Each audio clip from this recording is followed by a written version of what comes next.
Item number SCP-1461, Object Class, Euclid. Special Containment Procedures. Site-6 has been constructed around SCP-1461, Task Force Lambda 30, Wisco Tango Foxtrot. It's on permanent assignment to reinforce Site-6 security. Any unusual activity from SCP-1461 is to be reported to on-site level or supervisors, who will implement A4-7 daybreak procedures at their discretion. See Site-6 Standard Procedures Guide. Any operatives entering SCP-1461 should be fitted with full MBCA, nuclear, biological, chemical, anomalous protection, and armed escorts. SCP-1461 is to be considered a high-priority target for the organization known as the Church of the Broken God, who have made blank attempts to breach Site-6 and access SCP-1461 since unknown date. Description: SCP-1461 is an English manor, circa 1890, with attached sublevels. It came to the Foundation's attention on November 1941, when the dwelling and its sublevel facilities vanished, then rematerialized after an 11-day period of absence. The surface portion of SCP-1461 is a 2-level dwelling with 12 bathrooms, 4 baths, 3 studies, a main foyer, ballroom, a library, a kitchen, and a pantry basement. Most of these rooms were converted into simple barracks prior to Foundation acquisition and are believed to have been dwellings for the cult. Site-6 staff have reinforced the structure and used the available space to house monitoring rooms and security forces. No anomalous activity has ever originated from the manor itself. The sublevel facilities are accessible through the manor's basement. The layout and size of the sublevel facilities have yet to be accurately measured due to the anomalous qualities of the facility and hostile entities within. The facility is constructed primarily from concrete, iron, and brass, but also a number of exotic and/or unknown materials. The layout of the facility follows illogical routes and architecture. For example, doorways open into solid walls or open chasms, stairwells ascend into empty space, etc. Extensive damage is apparent throughout the facility. Certain sections have caved in and are filled with an unidentified gray sandstone that exists nowhere on the Foundation's expanded periodic table of elements. The facilities also contain a wide array of anomalous artifacts, both active and neutralized.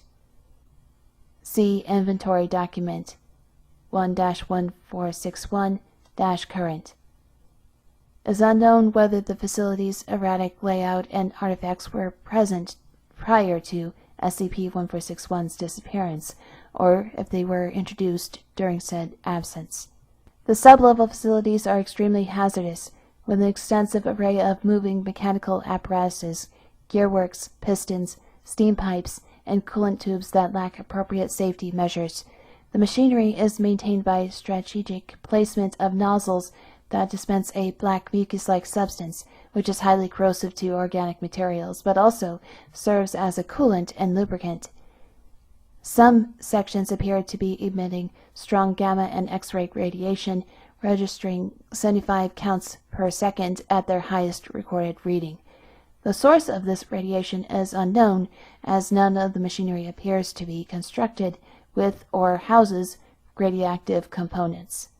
SCP-1461 contains approximately 57 humanoid entities, including 7 former Foundation personnel, designated as SCP-1461-1.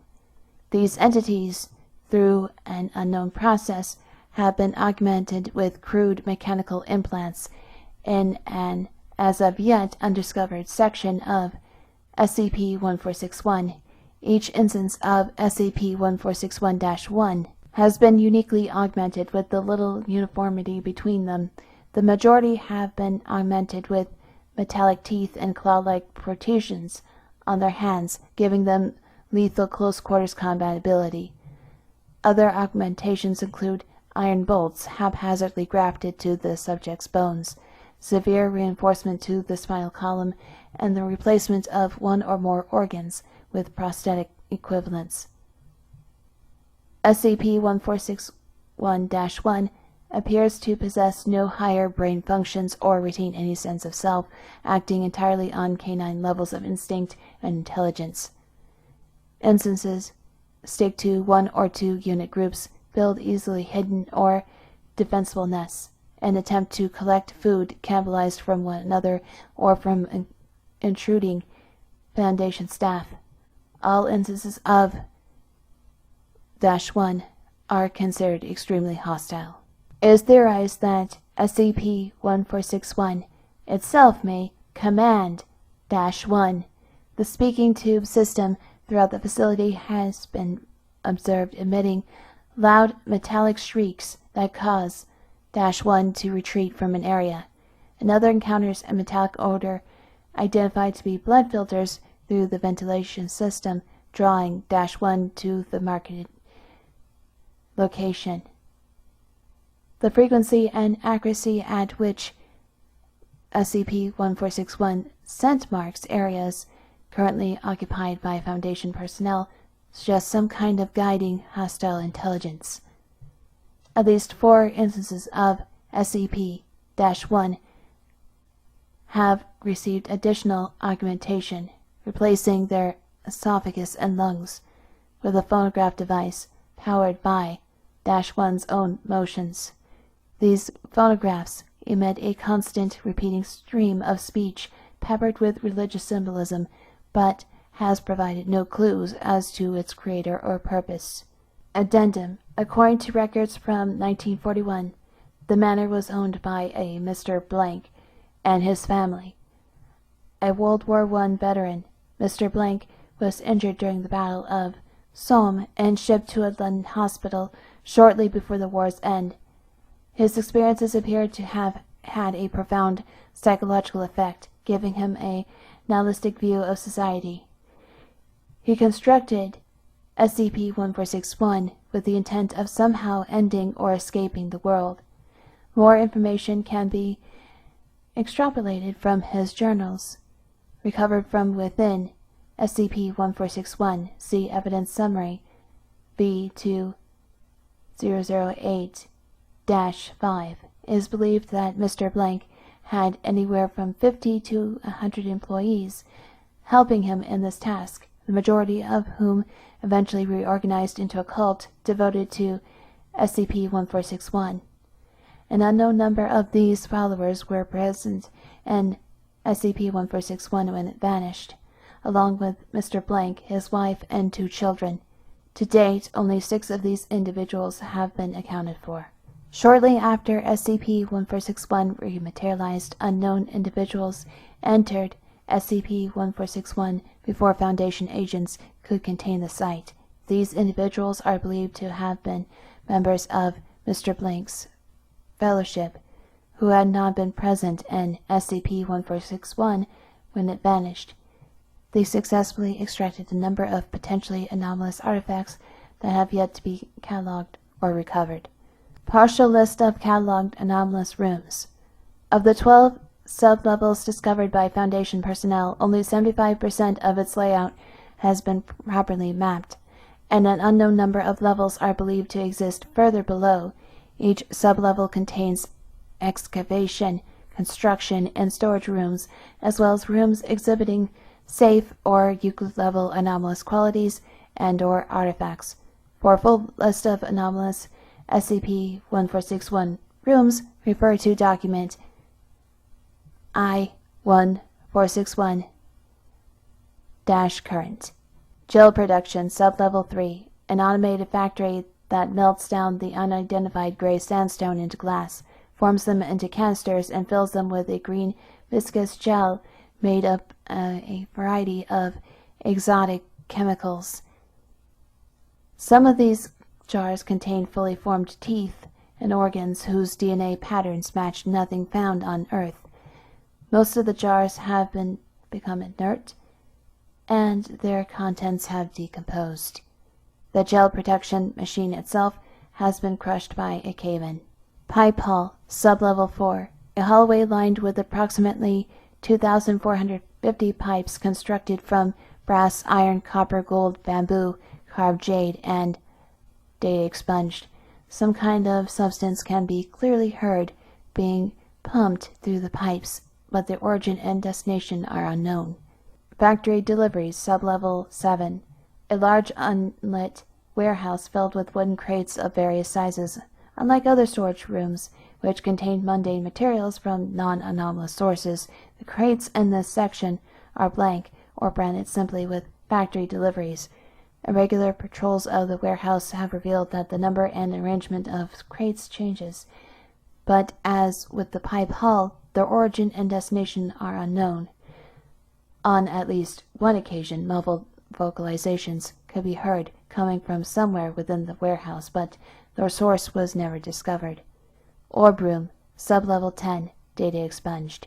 Speaking Tube Room, Sublevel 11, the multitude of brass speaking tubes connecting SCP-1461 appeared to converge in this room on a large central pulpit. The partial remains of a human female have been recovered here, with evidence to suggest that the body, specifically skin and intestinal organs, was used to perform crude repairs to some of the damaged tubes. Catalyst Room, Sublevel 12. A large chamber filled with a random assembly of gears, cables, pulleys, screws, and belts, all made of an amalgam of iron, tin, gold, and other materials, known as of yet unidentified.